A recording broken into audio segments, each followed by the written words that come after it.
Okay, this is brought to you. Is it countdown yet? There it is. There it goes. Get that music. This is brought to you by Get 'em Magazine and Get 'em Incorporated. And it's Get 'em Studios is powered by Riverside FM. Powered by Riverside.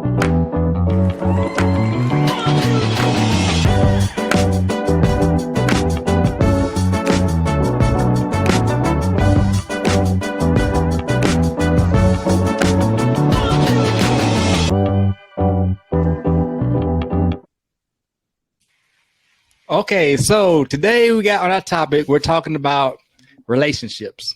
Now, there has been women that's been on dates. They told me lawyers and some doctors and etc. And when they get on the date, and once the guy find out how much they make, the date goes downhill. They believe it's because the guy find out they make way more money than the guy makes, and they say have no control on that because they're independent. But we're going to hear from both sides, as well as there's been scenarios when there's been an attractive woman and a guy don't personally think she's taken, or they're scared of rejection, or whatever the case may be. So today we're going to hear from both sides of both males and females and see what they think and what they believe the problem is in this disconnect. So who wants to start it up? So in that scenario, if a woman makes more than a guy, okay. Now some guys may feel that the guy is the breadwinner. I mean, back in the days, you said the guy's the breadwinner. He's supposed to bring home the bacon and stuff. But over time has changed. Women can make more money than a guy, and the guy as well can make more money than a woman. But we want to hear on both sides what y'all think about this scenario.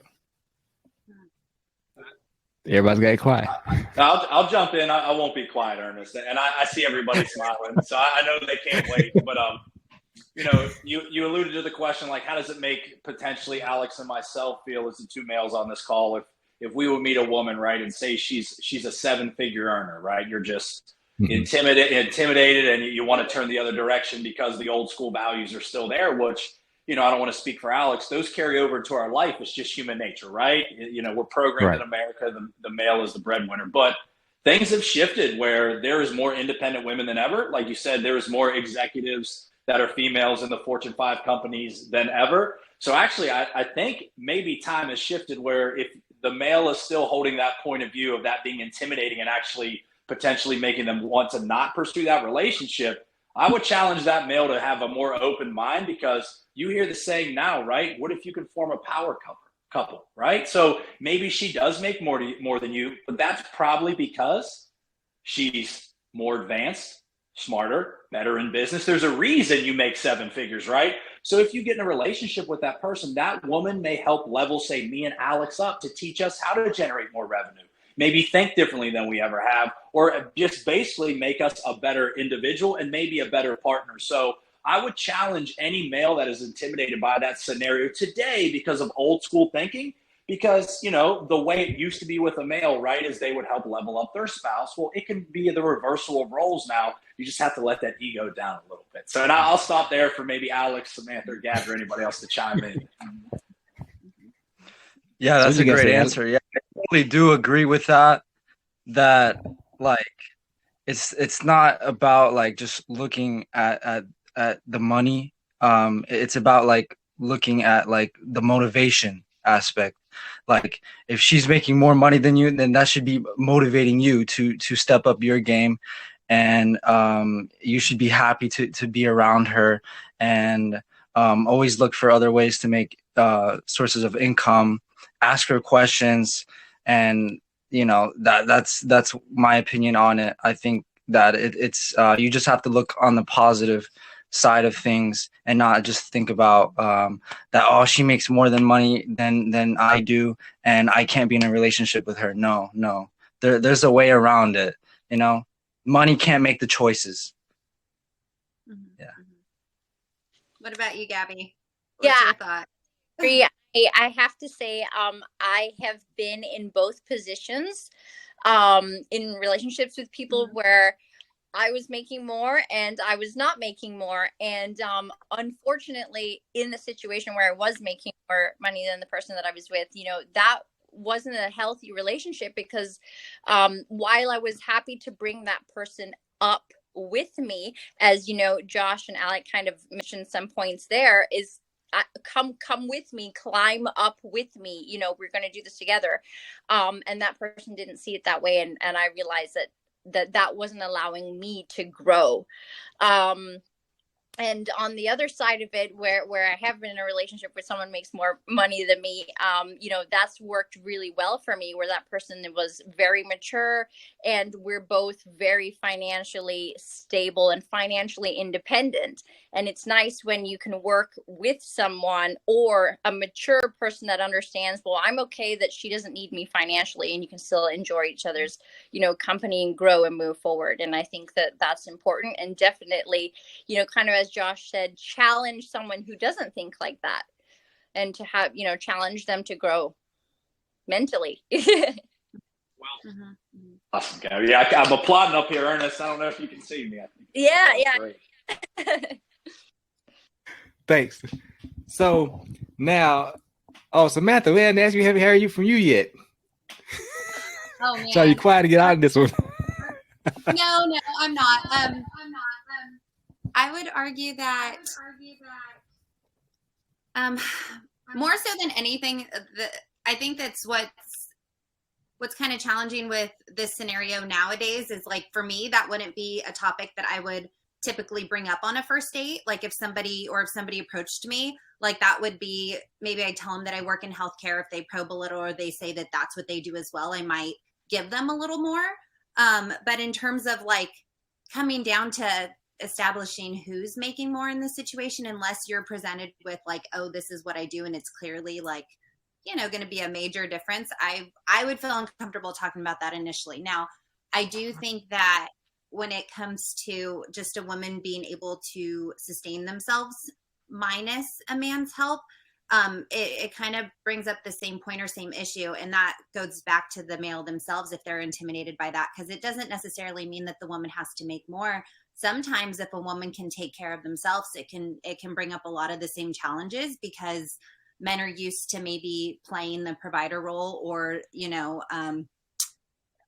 and this isn't all men, but I'm sure there's a large majority of men that can appreciate the fact that they are the provider and can provide. And then there's, definitely the group of men that feels that them providing gives them some sort of upper hand in this situation. So it could be just intimidating for women or for men in general, when it comes to a woman presenting themselves as like, maybe I'm not making more than you, but I'm fine on my own, so there's a lot of different issues, because that can be equally as intimidating. So you pair that with somebody having their own mind, having their own goals and ambitions, and being equally beautiful, it can kind of add up or equate to that too, as opposed to just the title, if that makes sense. Okay, so now you brought up a point. So you don't bring up on the first date. So when they ask you, what do you do for a living? Mm-hmm. Do you try to dodge that question, or do you kind of downplay the question? Or you certainly don't dodge it, but there's a way to say, I work in healthcare, or I work at a hospital, I work in healthcare, I'm in this department, without necessarily saying what you do. I think in a first date basis, if you're just meeting someone, the last thing you want to do is scare them off by either being like smart, or giving them all of these like first stereotypes to process within minutes. You also don't want to sound like you're bragging on yourself, right? Imagine being in that conversation with somebody initially and are like, oh, I do this, this, this, and this. So it's kind of good to keep your cards close, I would imagine, so that you take someone at face value. And I think that it's everybody's right to kind of give away what they want to about themselves as they start to feel comfortable with the person. Just because somebody sits and talks to you, or you give somebody the opportunity to sit you down at dinner, doesn't mean that you are, obligated to give every aspect of your life up in the first 5 minutes, because it's not a job interview, right? You still have to see if there is some sort of connection that you can build off of first. At least that's my opinion. There's certain things that you could tell by somebody given what they do as far as their profession. Are they a caring person? Are they maybe like, if someone's in the business world, maybe their personality is going to be a lot more like alpha or strong-willed. Somebody who's in healthcare may be a little bit more nurturing and, caring. there's certain things that you can learn by somebody just by knowing the field that they're in without having to know like every detail, and especially like how much they make, you know? So now, another thing that was brought up to me. So when people go on dates, they put it front. Everybody puts it in the front because they want to put it their best foot forward. So they don't reveal their cards, like you said. But some things is like a mirage, kind of like, until you get to your third or fourth date. What do y'all think about that? Is that true, or do you think that you're being very modest on third or fourth date? I think it takes about 6 to 8 months, Ernest. and that's just personal opinion. And obviously I'll never get too personal, but I do think you're absolutely correct on that point. And I think that falls into any first impressions, right? I always believe the majority of the people in society are good people, right? I just believe that. I don't walk around think everybody has these terrible things to do to harm other people. So I always try to see the best in each person. So when you meet a new person that you're on a date with, dating, or interested, it's just human nature to try to put your best foot forward, right? You're not going to show up and straight from the gym, you haven't showered, you're going to say a bunch of swear words, not pay for dinner, be 3 hours late. Like, I just don't know any humans that do that, right? Like, unless a prank or something. Okay. So, I agree. You always want to put your best foot forward. You always want to have your best first impressions. Samantha's more guarded. Just so we can talk devil's advocate, she's more guarded than myself. When people ask me, what I am, what I do for a living, who I am, or things of that nature, like, I'll just tell them, I'm a very open book. Like, this is what I do. These are my hobbies. This is bodybuilding. Obviously you guys were all here together, right? Is a very big passion of mine. So I normally won't wait 3 to 4 times. I just kind of let them know. And like, this is who I am. You're going to have to deal with this shit from the get go. Take it or leave it, but I'll definitely buck back on the 3 to 4 dates to get to know somebody. I do think it takes longer than that. And then I'll pause there for Alex or Gabi or anybody else. Yeah, I think like going on a date to like a restaurant and then on a beach and then talking about life, just that one day, like it's so much to process and it's not enough, to get to know the person in a few weeks. It takes a couple months, once you get more comfortable with the person. You have to have that like sexual chemistry, and you have to just like, if you have that connection, definitely there's something to keep going there. But yeah, that's what I have to say on that. I'd have to add personally, age and maturity. I would say, not that I don't always present myself, in a very professional manner anyways, but I would say that the younger me was more worried about, is my hair perfectly curled and am I wearing a nice top? And, where now I think I don't want to say don't care, but I kind of just live for me more now. And, don't worry about all the little nitty gritty stuff. And I make sure that I'm, true, whatever I am, true to myself, that I'm true to others, and that people can read that more easily. I think now that I have matured mentally, for sure. So I definitely think that can come with age and become with age.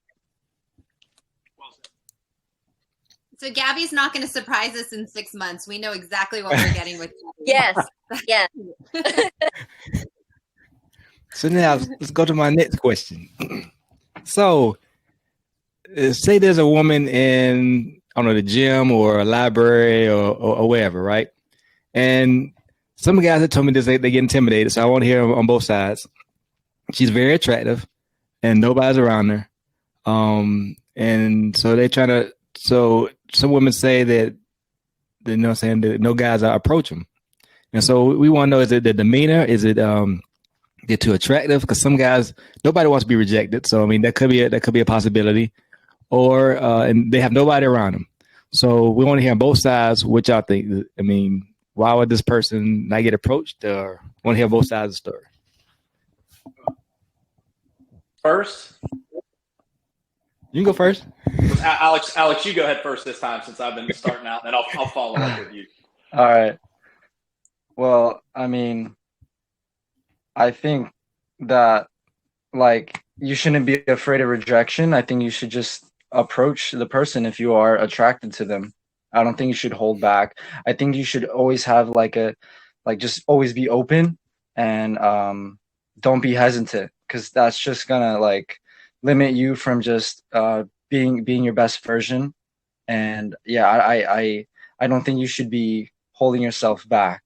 Like if there's no one around and you have this moment, then and she's making eye contact with you, I'd say go for it. But if she's not making eye contact and she's really into her music, she doesn't want to be bothered, then I would just keep on focusing on your workout. So yeah, just be respectful, to women in the gym. Don't be intimidating them, unless they give you that look, the sign that you should approach them. Okay, let me give this scenario. Thank you. Let me give the scenario. Okay, you go to a restaurant, or let's say you just happen to go out, right? You see the very attractive lady. Have you ever got a moment you don't have nothing, you don't know what to say, but you want to say something? What do you do? I just go up and I just say, hey, like I think you have a nice dress and I want to get to know you. And I mean, how's your night going? What are you doing next weekend? That's all I got. Very polite, and you're open and honest. Now, I'm going to play devil's advocate. They call me a ghost for a reason. Ernest, there's not a chance in hell I'm approaching that woman. I'm walking right out the door and I'll never see her again. And I'll just think about her for the next day. Like, man, that lady at Chili's, she was beautiful. Definitely never talked to her. So, Alex, kudos to you for walking up and telling her she's a great dress and you want to see her, because I couldn't do it, brother. Yeah. So this is about for the women's side. Do you want to go first, Gabi? Oh boy, actually, we could probably answer together, Sammy. Because first of all, it depends if I'm in prep or not. Because if I'm in prep, do not approach me at the gym. So I'll probably have to start with that. I think, interestingly, as we're talking about this point specifically now, I'm curious, Sammy, if you had anything that came to your mind, like about us approaching other women or women approaching us in the gym, because I actually have much more scenarios like that than with males. And I'm just kind of talking to the gym at the moment, but I've had, women that I know that I've made eye contact with them multiple times over a course of multiple months. And finally they'll go, how did you get your hip thrust up that high?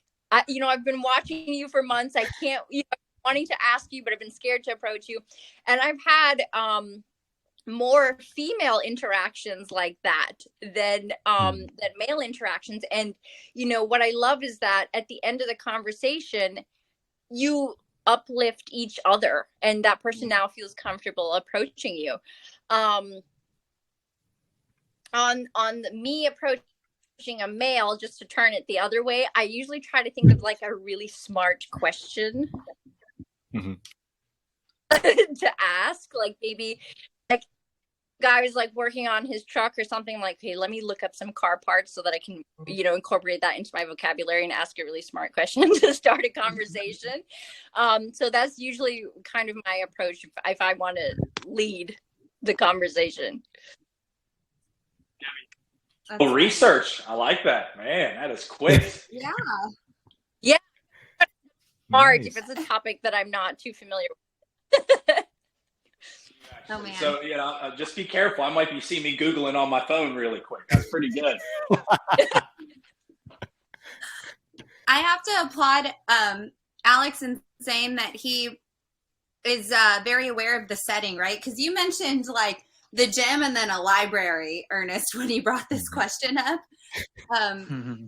If I'm at the gym, I likely don't want to be bothered. Like, let's be real. And he brought up like the look, unless somebody's making eye contact with you, that's kind of giving you like the come hither eyes that are like, yeah, I'm okay with you saying hi or something. Like, don't talk to me. Don't follow me around. Get out of my way. I'm busy. I'm here. I have a short amount of time. I'm trying to get it in and out unless I'm giving you like a very clear signal. Now, if I'm at a library, please don't talk to me. I'm there for a reason. Now,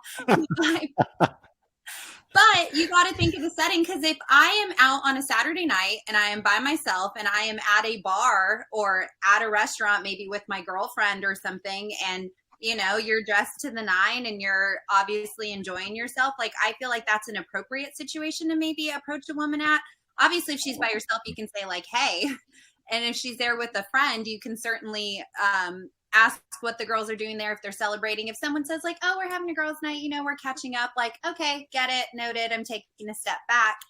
Usually it's pretty obvious, you know, what the agenda is for the night based on a person's body language. Now, if it comes to me, I have been known to be a little bit more forward. So if I'm interested in somebody, I will give a clear sign, like, this is how you find me. You know, so that's just me personally. Like, I will be very direct. I'd be like, hi, I'm so-and-so. What's your name? Where are you from? What do you do? How do I get a hold of you?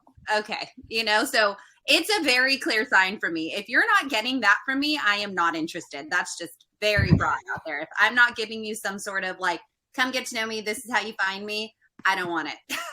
And that's not most women, but that is me, because I don't have time to waste, and I don't want to be bothered when I'm on a mission, and 98% of my day is spent on a mission. Let's be real. Now, this is going to be probably put you on the spot. Oh, what is the lamest thing you said to somebody? You was like, oh man, I can't believe I said it. Or someone said something to you, you was like, what in the world? Oh God. I saw Josh shake his head. Furnace, everything that comes out of my mouth is lame, brother. I mean, I could just go on for hours on this segment. I can't wait to hear the girls on this. Oh man. Oh God. Let me think. I feel like I had one this week. If I'm not mistaken, I'm trying to think of what it was. But oh God. Oh, I can't think of one in particular. I can tell you something that absolutely does not work with me is like, and maybe this is just me being like an ass. I don't know, can I say ass? Sorry. But like it's the internet, so you can say it. Yeah. Well, for me, like the one thing that I hate more than anything is like when someone's continuing to poke at you. Okay. Like for example, like online or via Instagram or whatever it is. And obviously all I do in my life is go to work and go to the gym. And I will get the like, so are you going to the gym today? Yeah, same thing we do today. Try and take over the world. Like that's where I'm going to be. I have to be at the gym, you know? And then it's like, yes. And I will give like, because I never want to be mean, but I'll be like, yeah, headed there now, or like, yes. And then there's like, well, what are you working out? And then at that point, like, it's like, if I'm going to the gym, don't talk to me. This is like my me time. You know what I'm saying? So that probably is the biggest like pet peeve. I haven't had like a one-liner that I can really think of that's just been awful, but I've definitely experienced moments where like I can feel my skin boiling, like please, and you can't escape the situation, you know? That has happened to me. Absolutely. So what about you, Gabi? Have you had anything? We lost Alek. I bet he probably has said a thing or two that he's regretted in his day. Yeah, she's missing this part. Gosh, I wish I could. I'm rushing through my mind. I wish I could think of like a one-liner, like you said. Yeah. But to your point on like, this is what I do. I go to work. I go to the gym. Don't like my schedule all the time. Yeah. I will say I have felt some frustration too. So I have 2 dogs and my life revolves around them other than work in the gym. So that's like my third piece of my life. And anybody that knows well enough knows I'll let you know after the dogs are taken care of. I can come, but I have to leave early because I need to get home to the dogs. And like, that is part of every response that I have. Right. And it is a little frustrating when people that I feel like know me well enough, and I'm like, you know why I can't come, or you know why I'm leaving early. Don't ask me this again. And it's like that circle of, it's a turn off, and then they're striking out, and then you don't want to see them for sure. Yeah. But I'll keep thinking. It takes a very special person. What was that? No, I said while we're talking, I'm still going to try to think of something lame I've ever said, or something someone has said to me that's like, thinking on it while we're chatting. I want to hear what Josh got to say now. Well, as bad as this sounds, I'm laughing at myself because I'm a prime example of the word awkward. Okay, so a few weeks back, a group of bodybuilding friends and I, we had an event with some other of our friends from our little gym here in Tampa. They were doing something pretty cool. So you go into the event, you buy the ticket, and there's like 3 models there, right? That are obviously all 3 females. They're dressed to the nines. They're the atmosphere. It's their job to greet you. So they're just making small talk. And actually, I don't know what came out of my mouth, Ernest, but one of these supermodels goes, "Oh, wow, you're pretty awkward." And I was like, yeah, that's just my normal. So whatever was coming out of my mouth for Gabi and Sam obviously was not very smooth. So that's why I just started laughing when you asked this question. But one thing I did want to note, right, is when Gabi and Samantha brought up like approaching somebody at the gym. One thing that I noticed, at least in Florida, is when you see a lady with a baseball hat on, that is the international sign in Florida to do not approach them. I don't know if Samantha and Gabi wear a baseball hat, but I've noticed that in Florida. If you have a baseball hat on, please never approach those females at all. They are on a mission. They are on prep. Or like Samantha says, she basically works and works out. That's their life. So I don't know if Alex has seen that as well. I didn't mean to change the topic, but I just want to throw that out there to the girls to see if my judgments are correct or I'm just fabricating that in my mind. That's very interesting. This morning, my hat was like down to here at the gym. So it's like, unless I tilt my head up, you can't even see my eyes. And that means please don't make eye contact with me. I'm not looking. Nice. But if like a bow in my hair like this, then I'm more like personable and might be smiling, and that would be obviously out of prep. But when it's serious, like my hat is as far down as it can go. Yes, I'm a hat wearer at the gym. Nice job, Josh. Nice. Thank you. See, I'm getting wise at my old age, Ernest. I didn't even know that about the hat. I wish that I could wear a hat every day to the gym, but my hair is an issue in its own, so I don't do it. I wish I could hide behind a hat. If I even put anything on this, it's just way too much to mess with afterwards. So I wish that I could hide under a hat at the gym. It would probably save me a lot of attention that I don't want to receive, to be completely honest. And it doesn't help. This is the thing too. It doesn't help being in California. We're obviously in a desert. It's 120 degrees. Like, I'm in a sports bra. I'm in there. My hair's up. Like, I have my headphones in. I should probably get bigger ones. Maybe that would be a distraction. I wear those like little buds, and people will start conversation with me and like don't see, because my hair is over my ears, that like I can't hear them. Finally, I'm like, yes, and then by then I'm pretty sure I'm twitching, and it's like a universal stay away from me. But I mean, maybe I'm going to have to just bite the bullet and do the hat thing. It might work, but. So now, Alex, your turn. Yes. Everybody went. Yeah, no. What's the rest of it you get to say? I'm back. Sorry, I didn't realize my phone was really low on battery and died. Yeah, no, like I've never actually like seen a girl with a hat in the gym. Actually, like what? I've never. No, I haven't. Yeah, like because I'm so focused with my workout, I just never encountered someone with a hat. But it's just like if you're listening to music and they have their hat, it's the same thing. Like they're focused, they don't want to be distracted. Like Josh said, they're on a mission. They're tunnel visioning, so they don't want to, be distracted by anyone. Okay. Now, Alex, I think you got off so you could dodge the question we asked earlier. Okay. You said, you ever say anything corny to somebody or anything lame to anyone to get their attention, or they say somebody says something to you? Have you ever been in that situation? And what was it? Yeah, like, man, dude, your arms are huge. Like, how'd you get like that? How long have you been training for? How much do you bench? Like, just yesterday I was in Walmart. How much do you bench? And it's like, those typical questions you always get from kids. Did you get now? Are these female or males asking you that? Because I know I would ask a woman how she got her glutes as round as they did before I would ever ask a male how he grew his hiney.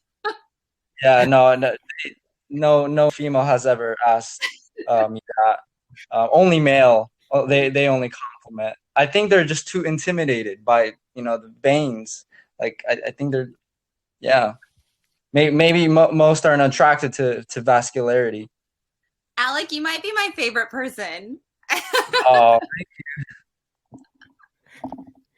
So now, has anybody ever met somebody that's like, man, I should have taught that person. Man, I should say something to them. What happened that caused you not to make that move? can you say the question again? Have you ever ran across somebody that you seen, you only ever seen them one time, you never know you're gonna see them again, and you wish you could have said something to you, or they said something to you that you didn't? If so, what held you back from making that move? Yeah, I completely I start to overthink about it, and I'm like, okay, I have to come back when I see this person again. I have to just I want to try it again. The scenario. I want to run it back. Because I don't want to I don't like regrets. I just want to be open and I want to go for it. I want to learn from my mistakes. So I'm going to reflect on that. Oh, I didn't feel good, thinking this way and not approaching the person. So I'm going to try to practice doing that. I'm not afraid of rejection. I just want to keep learning and expressing myself to the best of my ability by learning through these such scenarios, reflecting on it. Okay. What about you, Gabi? Have you ever missed an opportunity? No, and I say that confidently because just as a little girl, my mom has instilled in me, if you have something to say or ask, say it. To this day, we have this conversation all the time, and she's always told me, tone of voice and your choice of vocabulary, and you can say and ask anything. And I know that's always been a big part of our conversations with me growing up, and I've always felt that way. The worst someone can say is no, and you're never going to know unless you ask. And I definitely live that all the time. Okay. I love that. So Josh, that means stop running away from women. They call me the ghost, Samantha. It has nothing to do with bodybuilding, as we're learning today on this interview. But Gabi, that's incredible advice as well. I absolutely love hearing that. Yeah, it is. Yeah. Now, Josh, have you? Give me some more questions. What do you got? Okay. So, Samantha, your turn. No, I can honestly say that in the very, very few times where I have found myself so stricken by somebody that I'm like, that I have not straight given a very clear signal. I don't believe that things come around twice in a lifetime. And I feel like there are certain moments in your life where everything just kind of disappears and you're like, okay, what is this about? I need to know more. And I can say confidently that I have not missed that or those opportunities. I'm pretty good at calling them because I'm very distracted and very focused. So if something draws my attention enough to kind of make the world disappear, I'm going to see what it's about. Nice. Okay. So that's all the questions I got for this show. Well, Ernest, I was going to answer now. We heard Samantha. Oh, go ahead. Oh, okay. No. I want to hear it. No. Oh, So, I want to hear it. These three actually, I got to give them tons of credit because speaking on a personal level, they're very different than myself, which is really fun when you have a panel. You have three very confident people that'll absolutely approach anybody. Gabi was basically raised to be that way, right? The worst you can get is a no. So I'm actually the opposite. And I can sit here and say, I don't want to say I've missed many opportunities, but I've definitely passed without having that conversation because my focus in life actually is a little bit different, right? It's not necessarily meeting somebody, right? I have different goals that kind of take precedence to that.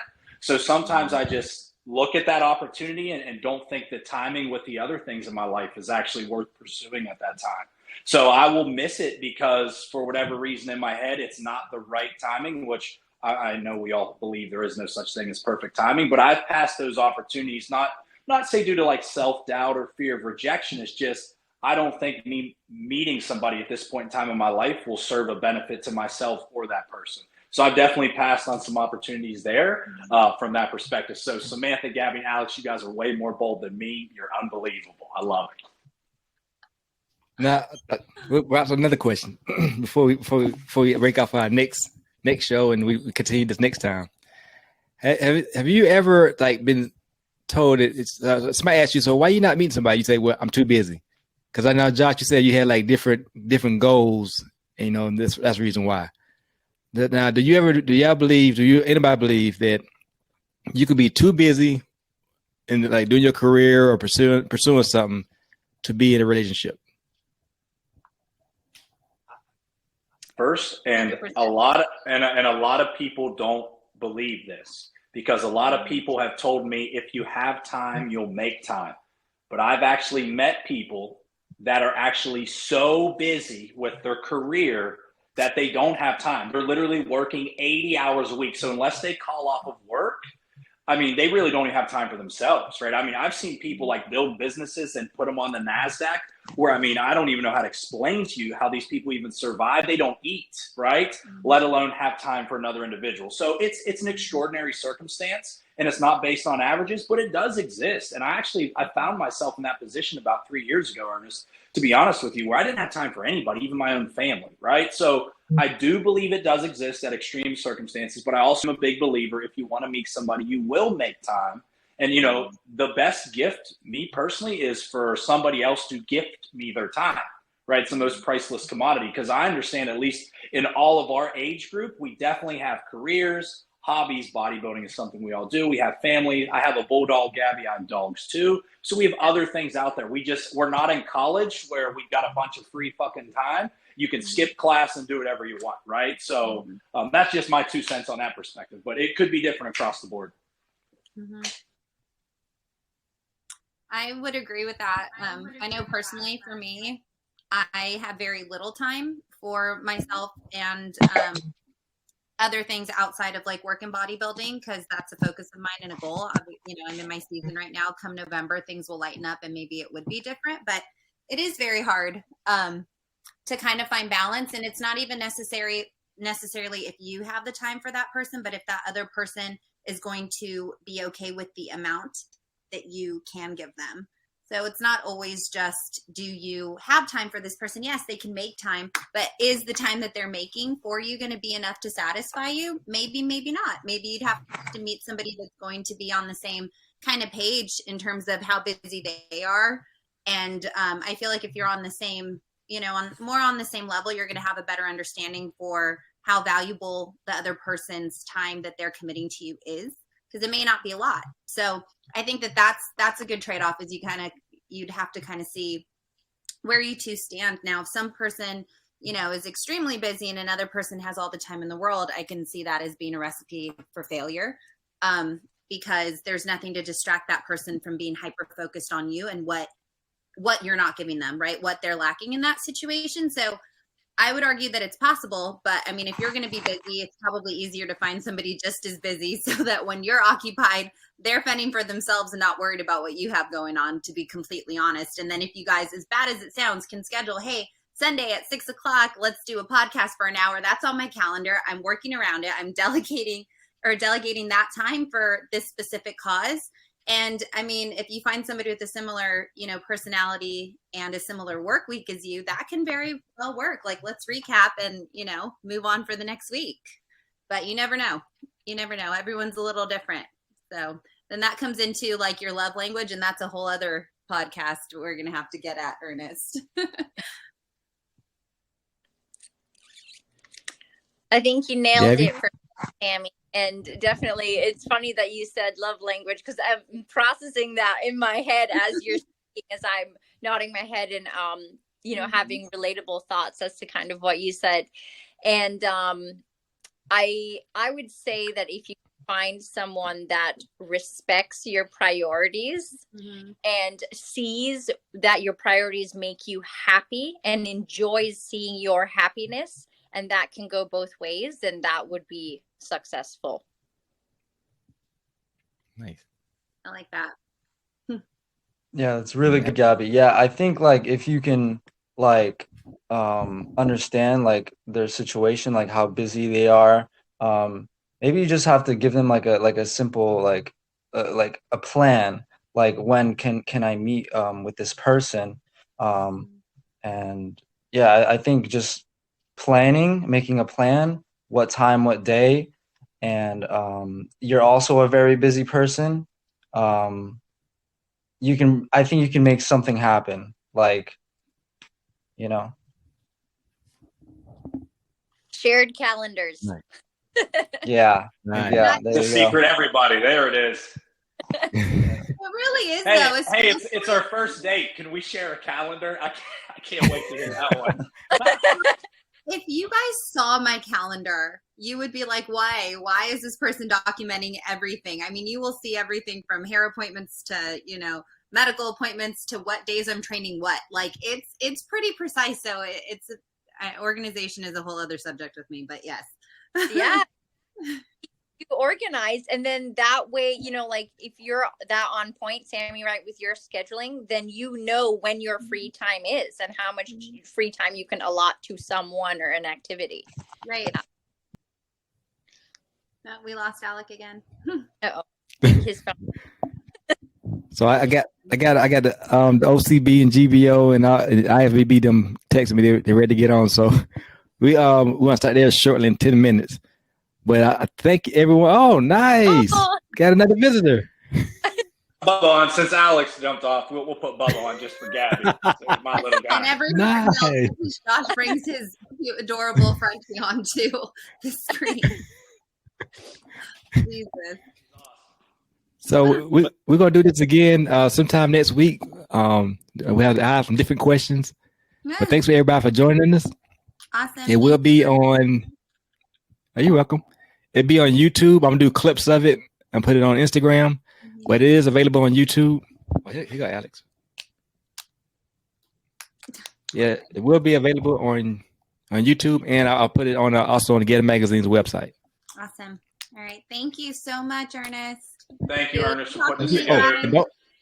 Don't forget, don't close your links because it has to upload everything. So just keep the browser open for like maybe 30 minutes, and then finish uploading. I can go ahead and post everything. We got it. All right. Thanks, Ernest. Thank you. Bye. Powered by Riverside.